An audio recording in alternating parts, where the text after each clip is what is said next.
Hello, I am Jameson and welcome to my channel. In this series, I am logging my weekly training as I progress from being at one of my lifetime lows all the way to completing a full Ironman triathlon. Like forging a weapon, you start with raw material. You process it through fire and work away the slag. You quench it with water to lock in its strength.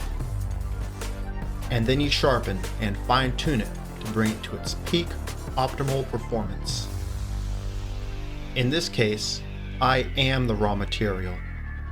So please show your support as I go through the process to forge an Ironman.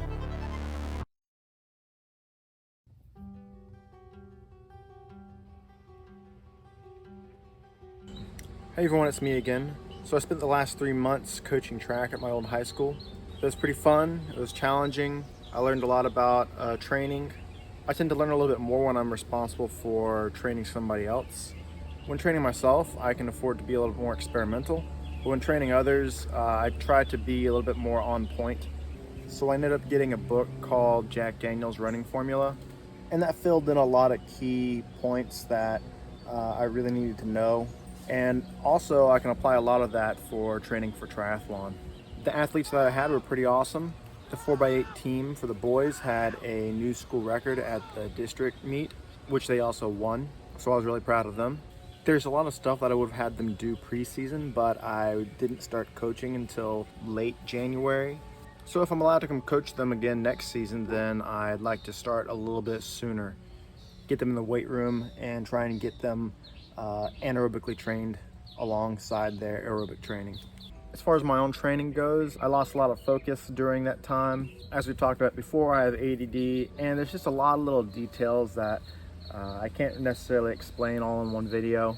But one simple example is not being able to focus after workouts. I tried to hold on to doing my own workouts, but when I was in a position where I was also trying to teach pole vaulters, I started to get very distracted by the things going on in my environment, and just my state of consciousness was a little bit different after having done a workout that day. It felt really embarrassing. Thankfully, one of the girls that I was teaching pole vault also has ADHD, and she kind of understood, but it's still very embarrassing.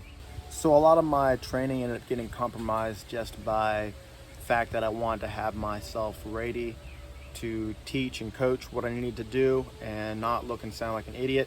I don't know about how anyone else handles it with ADD or ADHD, but that's usually how I have to go about doing something. If I have to deal with people, I usually end up compromising a lot of my own goals and comforts to try and overthink and get overly prepared and sit around in waiting mode the rest of the day until the event comes up that I've been waiting to do, just so that I can give off some sense of normalcy. The whole fitting in thing, it always cost me tremendously, and that's a huge part of why I just like to be alone. Being around people and hanging out and stuff, it's just very costly to me, unfortunately. So if you are somebody who ever spent time with, then you can know that I've actually invested a lot of my time and energy and effort just to be able to do so.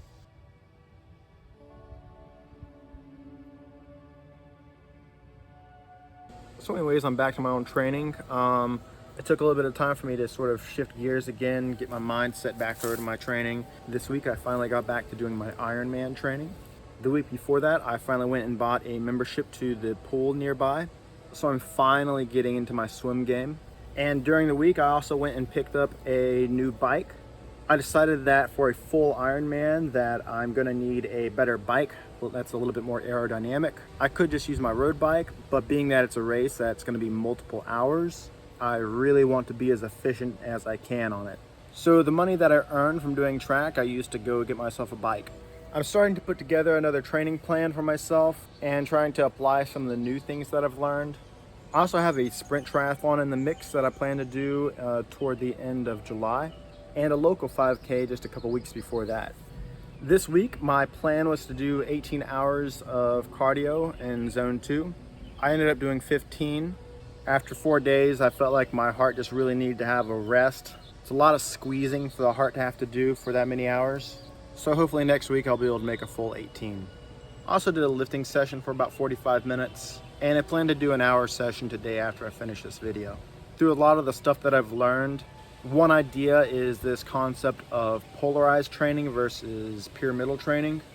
And getting back into my training, this first phase that I'm working on is a little bit more polarized, which means that most of my training is going to be strictly zone 2 cardio, and then on the polar opposite end is going to be a little bit of high intensity work.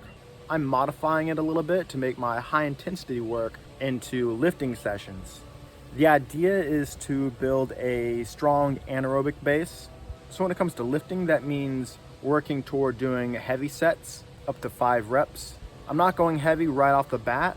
I need to spend the first couple of weeks just sort of getting my body used to it again before I start piling on any extra weight.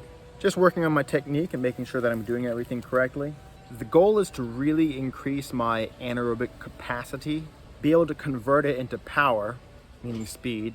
And also when it comes to threshold training, I'll have a lot more of an anaerobic pool to push the threshold into. Basically, if you don't have a whole lot of strength and you're doing threshold training, you're trying to push your anaerobic threshold into something that you don't even have. I don't want to be working to push my anaerobic threshold up and then for it to not be able to go anywhere. I want my max power and my max strength to be way up here and to be able to push my anaerobic threshold up into it versus it being here and me hitting the ceiling. This is why I'm doing polarized training, where I'm focused on building strictly an aerobic base of mitochondria and an anaerobic base of strength.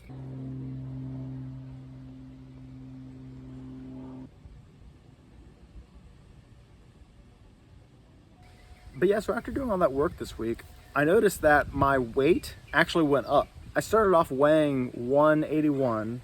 After the first day or so, I seemed to have lost a couple pounds. And then throughout the week, it seems as though I gained it back and as though I weigh a pound more. I think that what's happening is the first amount of weight that I lost was just water weight. And then the weight gain seems to be that my muscle memory is just doing its thing. I think that my muscle density seems to try to be returning.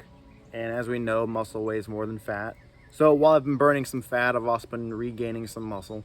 And it's also been getting very, very hydrated as I've been consuming a lot of fluid throughout all my cardio training.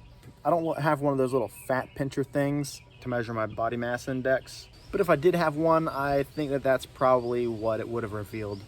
I really want to be down under 170 before my first race. But I don't know. Well, I'll see if I'm able to burn enough fat and how much of it is muscle. I mean, I can't really complain too much if I'm looking pretty good, but the additional weight does not help too much when it comes to racing. Anyways, that's it for this week. Thanks.